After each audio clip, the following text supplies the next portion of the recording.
Assalamualaikum warahmatullahi wabarakatuh. Jumpa kembali bersama saya Joko di Wes Progo Channel.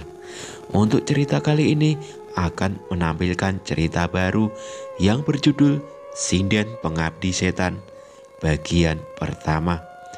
Sebelum ke cerita, jangan lupa subscribe channel ini dan nyalakan tanda notifikasi agar dapat update cerita dari kami.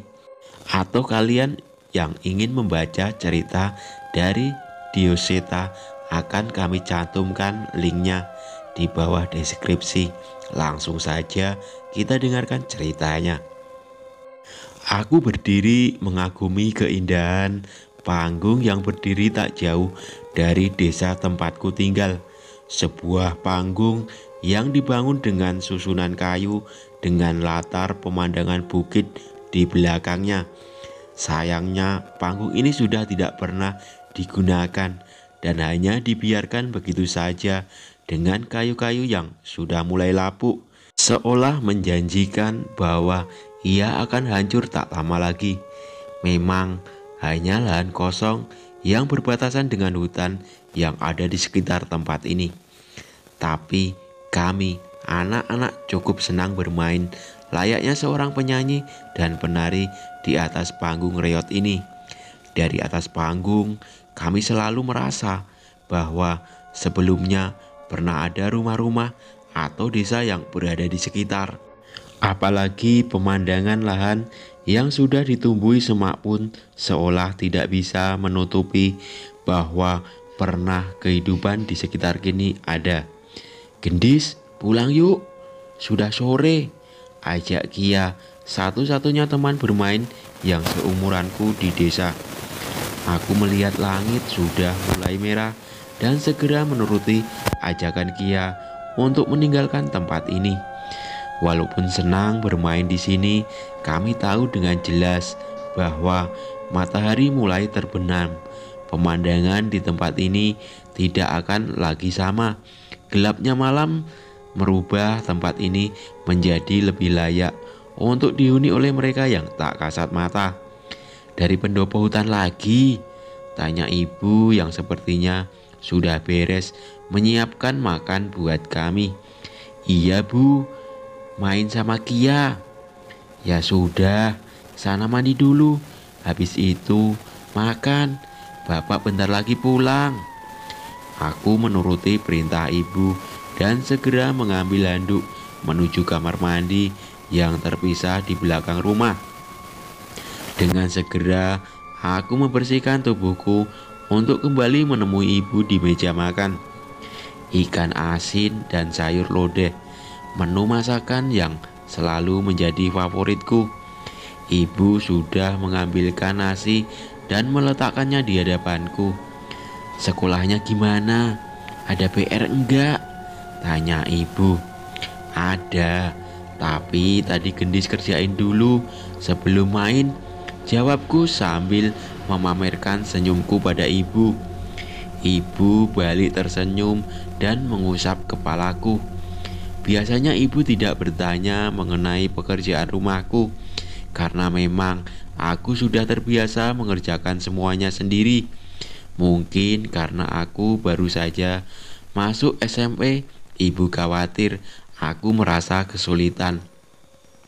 Aku pun menghabiskan nasi dan sayur lodeh yang sudah disiapkan oleh ibu. Ini sayur favoritku. Melihatnya terpampang di depan mata membuatku tidak tahan, walaupun hanya sebentar menunggu bapak.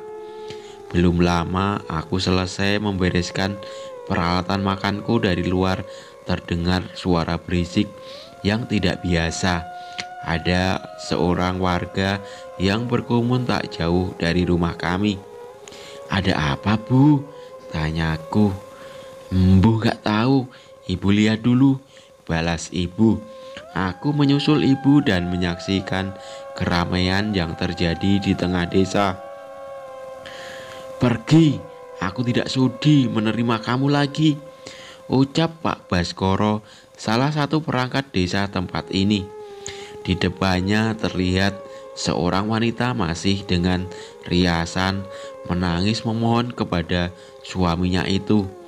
Dia adalah Bu Lindri atau sering dipanggil dengan Nyai Lindri karena dikenal sebagai pesinden di beberapa kelompok wayang. "Pak, itu fitnah, Pak. Aku ora ono opo-opo karo Pak Joyo Talun. Sumpah, Pak," teriaknya sambil terus menangis. Namun bukannya berhenti, Pak Baskoro malah semakin kasar. Ia mengambil kendi air yang ada di depan rumahnya dan melemparnya ke wajah istrinya itu hingga wajah tubuhnya terluka dengan pecahan kendi itu. "Sudah, Pak, sudah, jangan keterlaluan," ucap Mas Jatmiko, salah satu pemuda di desa itu. "Diam kau. Kalau ada yang ikut campur, aku pastikan kalian juga bernasib dengan dia." Mendengar ucapan Pak Baskoro, semua warga terdiam dan tidak berani melawan, termasuk Mas Jatmiko. Baskoro adalah salah satu orang terpandang di desa ini. Ia mempunyai pengaruh yang sangat besar. Hanya dengan perintahnya saja, satu orang warga bisa diasingkan dari desa ini. Sudah Nyai, pergi saja, daripada Pak Baskoro semakin marah," ucap salah seorang ibu yang sudah tidak tega melihat penghinaan itu. Tidak ada pilihan lagi. Nyai Lindri sekuat tenaga berusaha berdiri.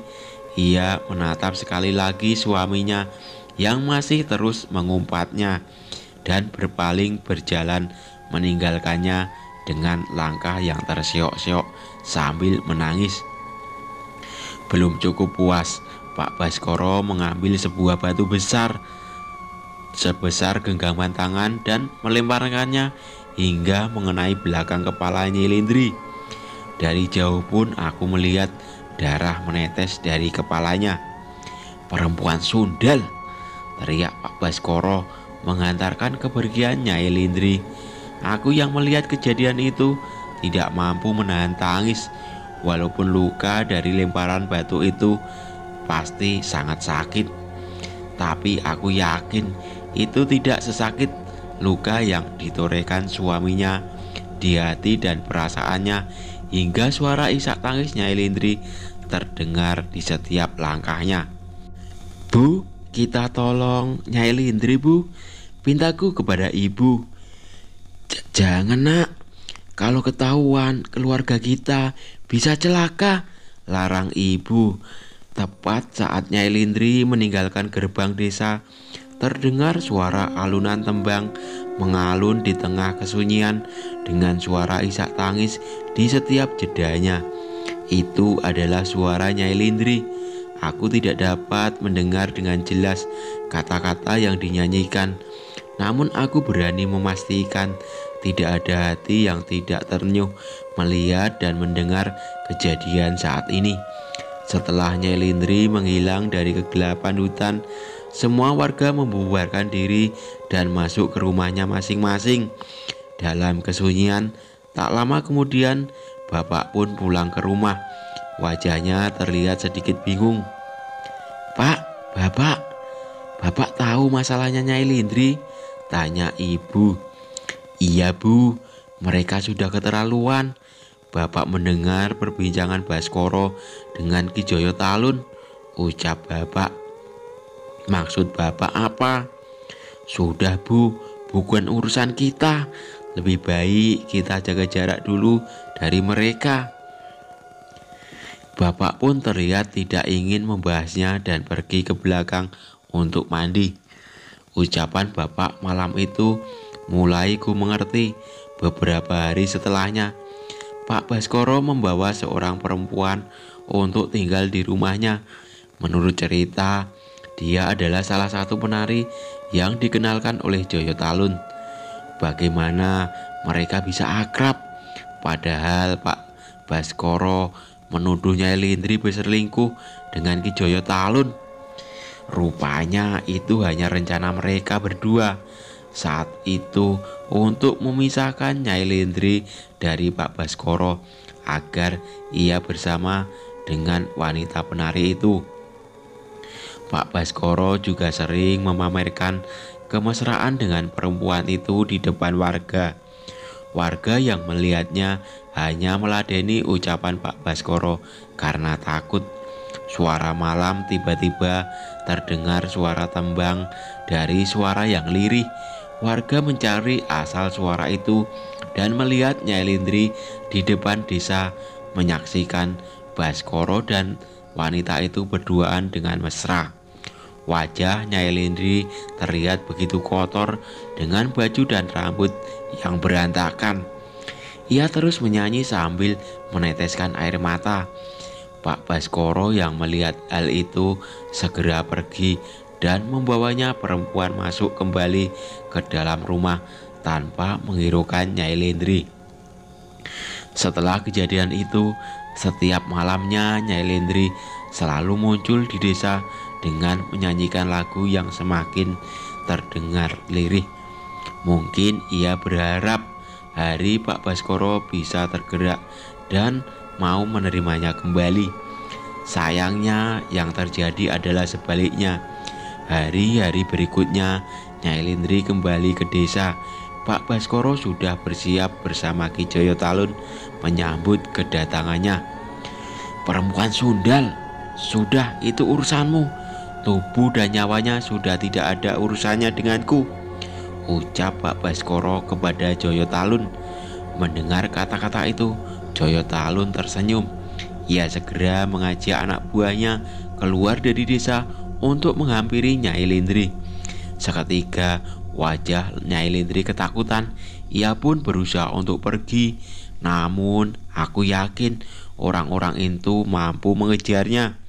Yang kulihat saat itu hanya suara teriakan dari Nyai Lendri dari dalam hutan dengan suara tawa Ki Joyo Talun dan anak buahnya. Malam itu aku tidak bisa tidur dengan tenang. Setelah melihat kejadian tadi, kadang aku berpikir, apakah harta dan kekuasaan bisa merubah seseorang manusia menjadi lebih buruk daripada setan? Siang itu sepulang sekolah, aku bermain kembali ke pendopo panggung tua bersama Kia. Kali ini tempat ini sedikit berbeda. Seperti ada bekas orang yang berada di tempat ini. Di sekitar pendopo ada juga bekas kembang yang sudah kering. Aku dan Kia bermain seperti biasa. Namun samar-samar aku seperti melihat seseorang melintas di sekitar kami. Namun saat aku menoleh, tidak ada siapa-siapa di sana. Seperti biasa, aku pun bermain sampai sore dan segera kembali ke rumah sebelum ibu mencariku. Malam itu tidak lagi terdengar suara nyanyian Nyai Lendri. Namun sepertinya tidak ada satupun warga di desa yang peduli. Semua warga desa seperti berpura-pura tidak memperdulikan dengan apa yang terjadi dengan Nyai Lendri. Dan melewati malam itu begitu saja. Namun semua berubah di pagi hari. Dengan apa yang seseorang warga temukan, tiba-tiba ada seorang warga berteriak histeris dan membangunkan hampir seluruh warga desa. Semua orang berkumpul menatap ke arah gerbang masuk desa. Pemandangan mengerikan terlihat dengan jelas di sana. Jasad Nyai Lendri menggantung di tiang gapura desa dengan tali tambang yang terikat di lehernya. Wajah Pak Baskoro terlihat kebingungan melihat kejadian itu.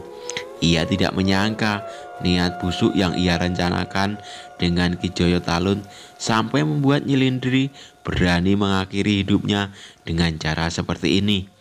Tak berhenti sampai di situ, Pak Baskoro semakin panik saat melihat lembaran kertas yang diganjal dengan sandal tepat di bawah jasad yang menggantung itu. Tubuh yang lemah ini tidak mampu membalas semua perbuatan keji kalian, tapi kalian harus merasakan penderitaan yang kualami. Akan ada yang membalas semuanya. akan kupastikan kalian merasakan yang lebih dari ini. Aku jual semua jiwa dan ragaku pada penghuni neraka untuk membalas rasa sakit ini. Membaca tulisan itu, seketika seluruh warga menjadi merinding. Nyai Lindri meninggal dengan membawa dendam. Itu menjadi terlihat dengan jelas saat melihat jasadnya dengan mata yang masih terbelalak dengan mengerikan. "Gendis, pulang, jangan dilihatin," perintah ibu yang segera menarikku. Iya bu, belum pernah aku melihat pemandangan semengerikan ini seumur hidup. Ibu berkali-kali berkata padaku untuk melupakan kejadian itu dan terus mendoakan Nyai Lindri. Namun tetap saja menghilangkan bayangan wajah jasad Nyai Lindri dalam ingatanku tidaklah mudah. Malam semakin larut, suasana mencekam dari kematian Nyai Lindri tidak pudar walau sudah beberapa hari berlalu. Ada kutukan yang ia janjikan dengan nyawanya sebagai bayarannya. Sesepuh desa dan orang-orang yang punya kemampuan memastikan itu. Menurut mereka, desa ini hanya tinggal menunggu waktu untuk menerima bala bencana yang dijanjikan oleh Nyai Lindri. Tolong Pak. Tiba-tiba terdengar suara teriakan yang memecah keheningan malam itu. Ini sudah hampir setengah malam. Seharusnya sudah tidak ada lagi warga desa yang masih berada di luar rumah. Namun teriakan orang itu pasti memanggil warga untuk keluar. "Ono opo mas? Ada apa?"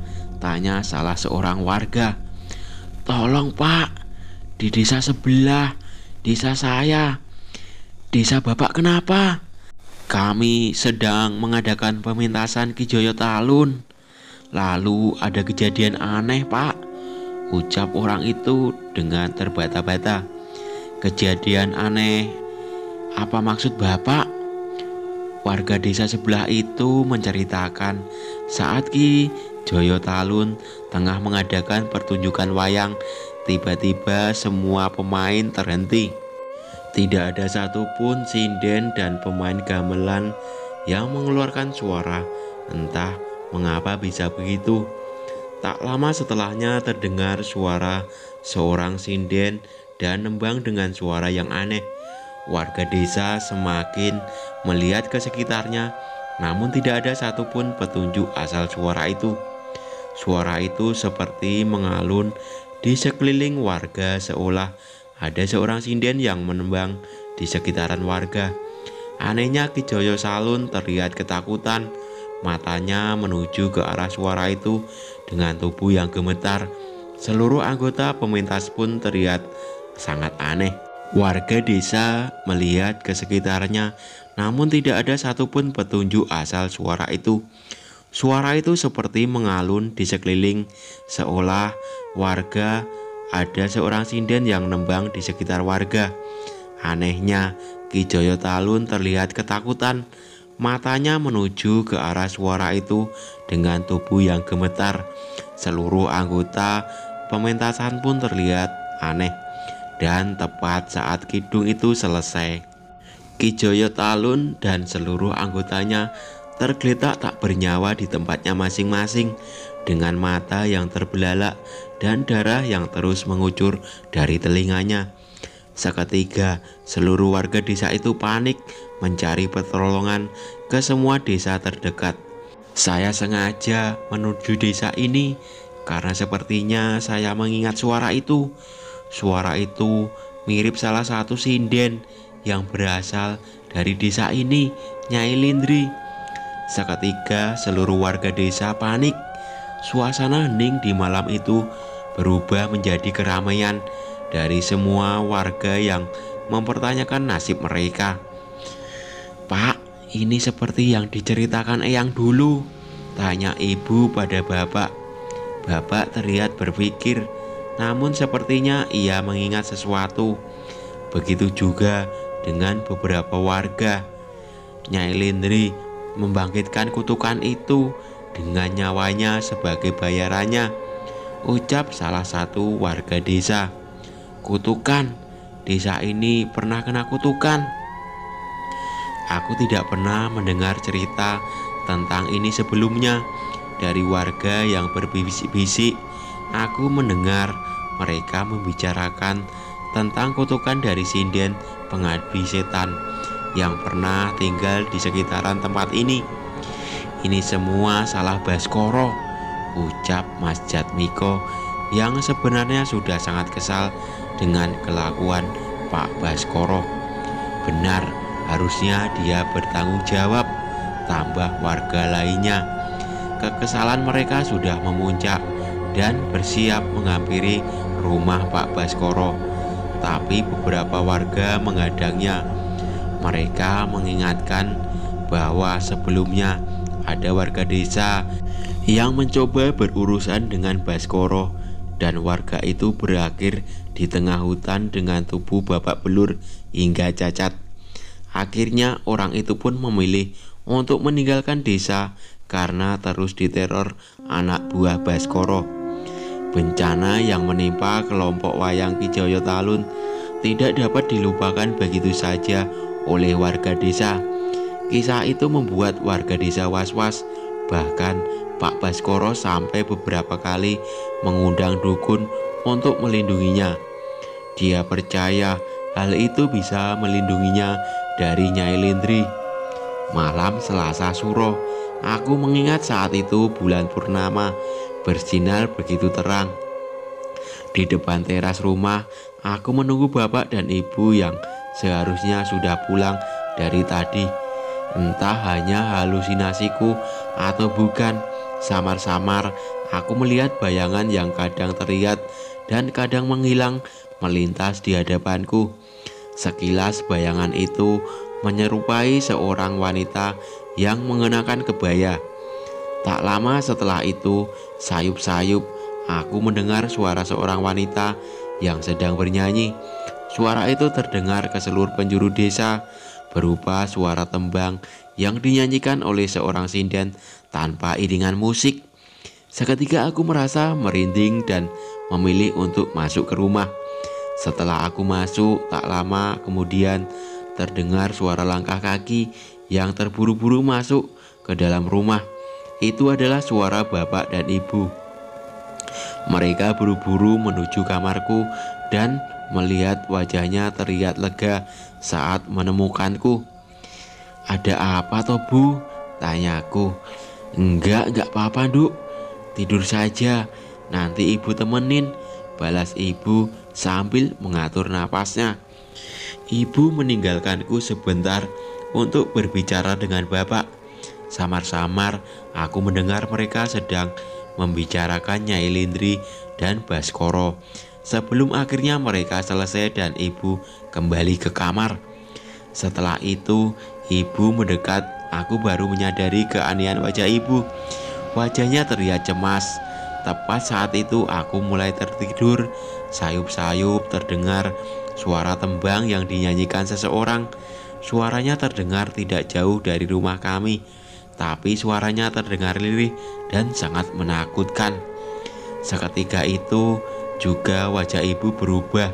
Suara tembang itu tidak bergerak seperti sebelumnya. Ia berhenti di dekat rumah dan tidak berpindah. "Sebentar ya Duk," ucap ibu meninggalkanku. Tak lama terdengar suara pintu rumah terbuka. Aku tidak tahu apa yang terjadi di sana.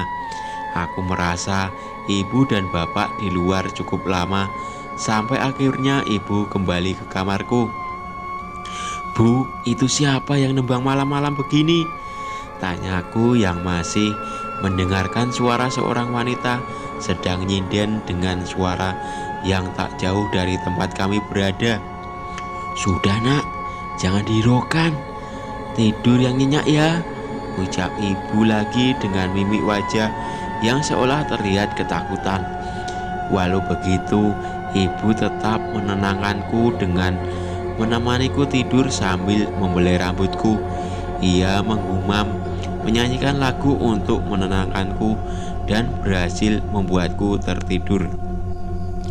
Tapi itu adalah kali terakhir aku berbicara dengan ibu. Esok paginya kutemukan ibu sudah dalam keadaan tergeletak kaku dan tak bernyawa dengan mata yang terbelalak di lantai rumah. "Bapak, ibu kenapa, Pak?" Aku berteriak sambil menangis melihat kondisi ibu yang mengenaskan. Bapak segera berlari menuju kamarku. Tubuhnya seketika lemas tak berdaya sambil terus memeluk ibu dalam tangisannya. Bapak terus memastikan nafas dan jantung ibu, namun sama sekali tidak ada pergerakan hingga akhirnya Bapak membacakan doa dan menutup mata ibu. Aku terus menangis saat itu. Bapak berusaha bersikap tegar untuk menenangkanku, namun itu benar-benar tidak mudah. Suara ramai terdengar dari luar. Aku dan Bapak mencoba memeriksa dan berniat mencari pertolongan untuk membantu kami mengurus jenazah ibu. Namun yang terjadi benar-benar di luar nalar. Warga terlihat buru-buru ke berbagai tempat. Ada yang menggotong keranda di masjid, ada yang memasang bendera kuning, dan terlihat warga yang menangis di depan rumahnya. "Pak, Bu Citra dan anaknya meninggal semalam," ucap Mas Jatmiko yang kebetulan melewati rumah kami bersama warga lainnya. Tentu saja kami kaget mendengar berita itu. Apalagi bukan hanya Ibu Citra, istri muda Pak Baskoro pun dikabarkan ditemukan meninggal pagi ini. Tapi raut wajah warga desa pun berubah saat kami menceritakan kondisi ibu. Semua meninggal dengan kondisi yang sama. Mata terbuka dan darah mengalir dari lubang telinga. Sejak hari itu aku sadar semuanya tidak akan kembali normal. Kidung keramat dari sinden pengabdi setan yang tidak pernah terdengar lagi selama puluhan tahun kini mulai menghantui seluruh warga desaku tanpa terkecuali. Menjelang siang, jenazah ibu bersama seluruh jenazah korban kutukan sinden dikumpulkan di balai desa. Warga membacakan doa agar roh mereka bisa tenang sebelum dikuburkan. Terlihat wajah cemas dari seluruh warga desa yang berada di sana. Pak Baskoro tidak ada di tempat itu, padahal istri barunya juga terbaring di antara jenazah-jenazah ini. Di luar terdengar suara mobil melintas melewati balai desa. Warga memperhatikan keluar dan menemukan Pak Baskoro tengah meninggalkan desa dengan membawa barang-barangnya. Dia pasti mencoba menyelamatkan dirinya sendiri, ucap seorang warga. Kita harus mencari cara untuk menghentikan ini semua. Kita tidak tahu kapan tembang terkutuk itu akan terdengar lagi. Bapak mencoba berdiskusi dengan beberapa yang ada di balai desa. Berbagai pendapat bermunculan, mulai dengan memanggil orang pintar hingga mengungsi. Namun keluarga Pak Baskoro yang sudah menggunakan dukun saja masih tidak selamat. Hingga akhirnya tidak ada titik tengah dari perbincangan itu. "Mungkin aku kenal seseorang yang bisa membantu masalah ini." Tiba-tiba Mas Jatmiko bergabung dalam pembicaraan ini. Warga mempertanyakan dengan apa yang dimaksud oleh Mas Jatmiko. Ia menceritakan kejadian saat dulu ia ditipu saat bekerja di sebuah proyek. Mas Jatmiko dijebak untuk tinggal di sebuah mes di sebuah desa di tengah hutan. Sebuah desa yang ternyata dihuni oleh makhluk gaib saat malam. Ia dan teman-temannya ditumbalkan bersama pekerja yang lain. Beruntung saat itu ada salah seorang pekerja yang memiliki teman yang ternyata mengerti hal gaib. Mereka menolong kami semua dari kutukan dan serangan makhluk gaib di sana, cerita Mas Jatmiko. Warga yang mendengar tidak menyangka bahwa Jatmiko pernah mengalami hal ini. "Mereka dukun?" tanya Bapak memastikan. Mas Jatmiko mengeleng. "Mereka hanya pemuda biasa. salah seorang memiliki pusaka berupa keris, dan katanya salah seorang lagi dijaga oleh roh makhluk berwujud kera raksasa. Saat itu mereka menyelamatkan para pekerja dari desa terkutuk yang akhirnya kami tahu bernama Desa Tanggul Mayit. Sekilas cerita Mas Jatmiko terdengar tidak mudah untuk dipercaya. Walaupun emosional, Mas Jatmiko bukanlah seorang pembohong. Warga yang mendengar cerita itu merasa mendapat harapan dan setuju untuk meminta pertolongan pemuda itu. Walau begitu, warga lain juga berencana meminta pertolongan orang yang mereka lebih percaya.